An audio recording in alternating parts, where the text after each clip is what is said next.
Hello প্রিয় বন্ধুরা, কেমন আছেন সবাই? আশা করছি সবাই ভালোই আছেন। আজ করে দেখাবো ঝটপট মাটন রান্না। তো এর জন্য আমি এখানে পেঁয়াজ বাটা আর পেঁয়াজ কুচি দিয়ে দিয়েছি। এখানে পেঁয়াজ বাটার পরিমাণটা একটু বেশি দিয়েছি যাতে গ্রেভিটা একটু ঘন হয়। আর দিয়ে দিয়েছি এখানে রসুন বাটা, আদা বাটা। এটা জাস্ট মাংসের পরিমাণ অনুসারে দিয়েছি।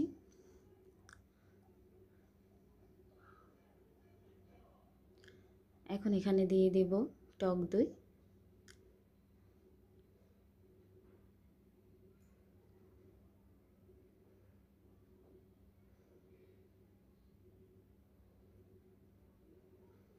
দিয়ে দিচ্ছি হলুদের গুঁড়া, দিয়ে দেব মরিচের গুঁড়া।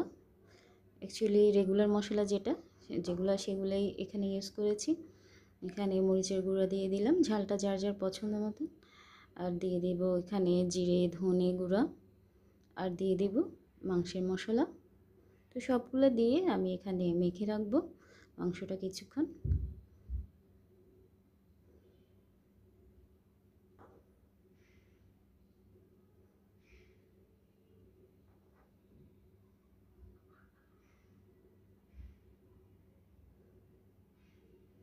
এখানে আমি লবণ অ্যাড করেছি আর দিয়ে দিয়েছি একটু চিনি।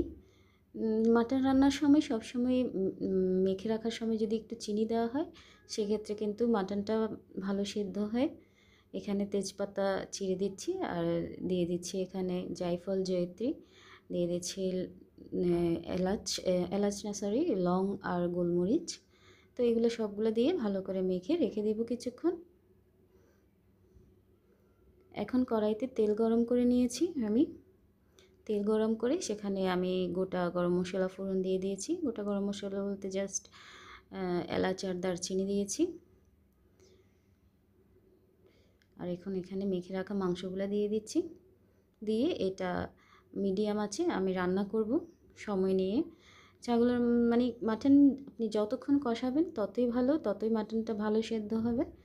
তো যেহেতু মশলা পুড়ে যাওয়ার চান্স থাকে, তো সেই ক্ষেত্রে আপনি মিডিয়াম আঁচে যদি রান্না করেন তাহলে মাটনটা আর পোড়া লাগবে না। আর বারে বারে নেড়ে দিতে হবে, কিছুক্ষণ পর পর নেড়ে দিলে আর নিচে পোড়া লাগার চান্সটা থাকে না। তো এটা আমি সময় নিয়ে অনেকক্ষণ ধরে কষিয়েছি মাটনটা। তো এখানে মাটনটা একদম কষে গেছে। তো এখন এখানে আমি গরম জল অ্যাড করে দেব। মাটনে সবসময় গরম জলটাই ইউজ করতে হয়, যদি আমি সকল তরকারিতেই চেষ্টা করি গরম জল ব্যবহার করতে। তো এটা গরম জল দিয়ে কিছুক্ষণ ফুটে ঝোলটা যখন গাঢ় হয়ে আসবে তখন এখানে উপর থেকে আমি কাঁচামরিচ দিয়ে দেব। কাঁচামরিচ দিলে মাংসের ফ্লেভারটা কিন্তু ভালো আসে। তো এখানে ঝোলটা গাঢ় হয়ে গেছে আমার তরকারি। আর দিয়ে দিব এখানে একটু গরম মশলা, যেটা আমি ঘরেই বানিয়েছি। তো বন্ধুরা, কেমন লাগলো আমার রেসিপি তা অবশ্যই কমেন্ট করে জানাবেন। ভালো লাগলে লাইক করবেন, শেয়ার করবেন।